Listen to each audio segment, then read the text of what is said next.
transition to the 250 East, which is absolutely stacked, as we've said. And there's a lot of question marks over a lot of guys. And you look at the field, it's really stacked. And, you got the title winners from last year against each other. You think Anstey's going to be excellent full preseason on that star bike. But yeah, who knows what's going to happen, mate? Obviously, the fly riders are going to be in full force. Interesting to see how Hampshire and Hymas go, mate. But you pick where you want to start in the 250 East because there's so many storylines, isn't there? Yeah, where do you even start with these guys? Let's start with Tom Bial. He's the defending champ, and he's had a really quiet offseason. And to me, quiet is a very positive thing. And that might be counterintuitive, but quiet is just doing your laps, doing your training. Nothing's really going wrong. You're not grabbing headlines because if you have a big crash or an injury, everybody hears about it. Or at least in my world, and I'm fortunate to hear these things. I would have heard about it. So that kind of tells me he's going to be ready. That doesn't mean he's going to win, but at least he's not dealing with an injury or all these other things that all these guys, lingering sickness like Levi Kitchen or whatever. He's going to be close to 100%. Austin Forkner, I'll put him in the same bucket because it's been very similar. He's had a horrific, 2024, but as far as the last couple of months leading up, which is the most vital, he's been really quiet, just putting in his laps and preparing for, another run at trying to finally win this championship. He's the winningest 250 Supercross rider we have actively, and that means a lot. Like he is going to be in the fight. You just don't know what the end result might be from that. And then I think those are the two, you know what, I'm not even going to stop there. I'm going to say Max Anstey falls into that category too, because same thing. He'll, first time in Supercross on this Monster Yamaha Star Racing bike. We saw him last summer, but I think that was a big help is to get kind of just into the team, have a working knowledge of all the things and the staff and understanding how all of them communicate is a big part of success on those teams. And he got a head start on that versus starting in October. He started in, June or July. So that's a big head start he got. And he's had the entire offseason to fully integrate into that and practice with the likes of Cooper Webb and Justin Cooper and Tomac and all those Deegans and all these kids, all this speed he has had as it at his disposal the entire offseason to go up against. So I expect those three to come in as their best selves, and the results will be what they may, but that's a nice setup for them. And then like everybody else that's relevant has an asterisk. Everybody. RJ Hampshire, he had wrist surgery again in the offseason from that crash at Fox Raceway in May. It wasn't right. He tried to race SMX. It still wasn't right. So he got it fixed again. So he's battling back from that, and he's not 100% yet. Chance Hymas got the knee fixed. That's certainly a storyline, but then he's been battling this arm pump thing that's been going on for a few weeks now. And it's to the point where it's almost like I'm not a doctor. I'm not giving a diagnosis, but it's acting like chronic arm pump where you can get compartment syndrome from arm pump being so severe. He's getting shades of that, but to his credit, I've heard over the last week or two, he's really come around and that's kind of gone away and he's really riding well. So it is a storyline, but let's hope that it's a little bit more in the rear view than maybe it was 2 weeks ago. But to say he's 100% in firing on every cylinder is not, I don't think is fair. So let's just throw that out there. You go into Levi Kitchen, who had a nasty illness, forced him to switch from east to west. I think he's close to 100%, but he was not able to do anything for weeks on end. Literally nothing. Not train, not ride, not anything. And there was even talk at one point that he was going to have to miss the 250 East because he was so sick.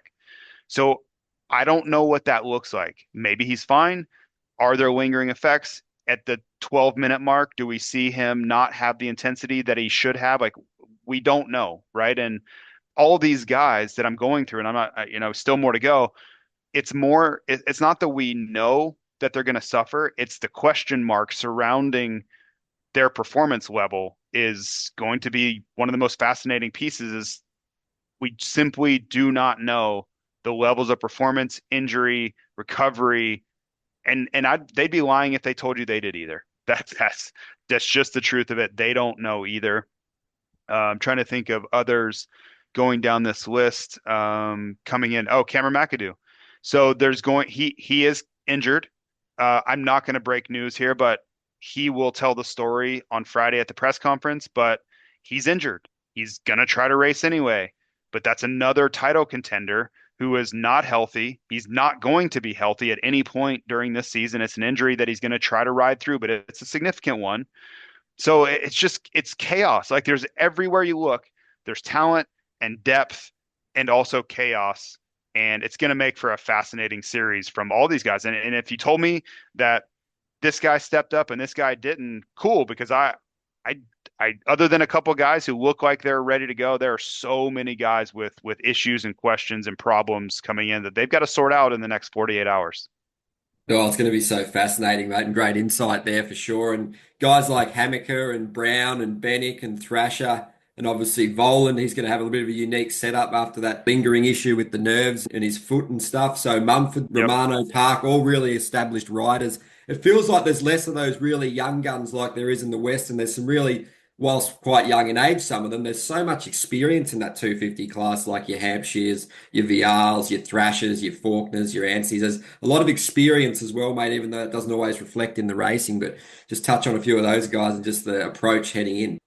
Yeah, I think for a lot of guys, all those guys you mentioned, they're not necessarily championship contenders in my book. They're Romanos and Colin Park, and there's a lot of talent there. I think they're going to have to find where they fit in because it's something I went through every off season was I would look at the entry list, and my situation was more extreme than theirs, but I would look at it and there would be like 18 guys that had won a 250 race, not to mention like the 450 title guys. I'm talking the Brock Tickles, and there were just so many guys that I'm like, okay, so this guy was a former 250 Supercross champion, and I'm gonna have to beat him to get into this main event.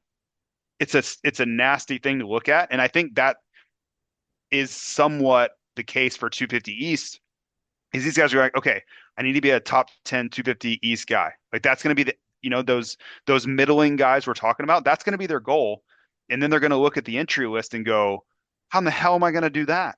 It's a really tough thing, and until you get out there and racing happens, first turn crashes happen, people aren't as good as you think they are.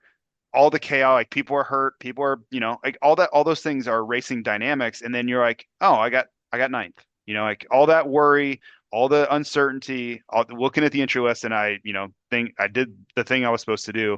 That's what it's going to be kind of just a learning experience and they're kind of have to feel their way through this opener, and we're going to learn a lot. I think we're going to learn a lot more in the 250 East than we did in the West because other than like the Davey surprise and Beaumare being better than we expected, everything else was kind of like, yeah, it's about what I thought. We knew Jordan Smith would be pretty good. There'd be some inconsistency. There was just a lot of predictability in the West overall. I think the East is just throw every name in a hat, shake it up, and draw some out to see who's going to do well and who also probably won't finish some races. I just think that's the nature of this class, and that we didn't even touch on guys like Hammaker and there's just so much talent. Pierce Brown, I didn't even talk about Pierce Brown, who won the final SMX finale now he's on Monster Star Yamaha.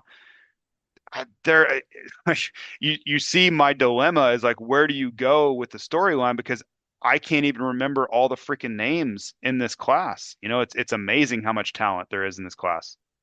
Yeah, it's literally impossible to predict, and it's just what you're saying there. Pro Circuit be looking for a good result from someone, won't they? Obviously, the injuries have struck them terribly. You had Adams, the latest to go down on the weekend. Obviously, McAdoo, like you said, Marchbanks came back last weekend. Masterpool's out. Kitchens, obviously been battling. It's just no luck for Mitch, is there, mate? It's crazy. Do they go out and look to sign some more riders? What do they do with that roster? Do they go hard on getting someone like Davies? It's an interesting stage for him, isn't it?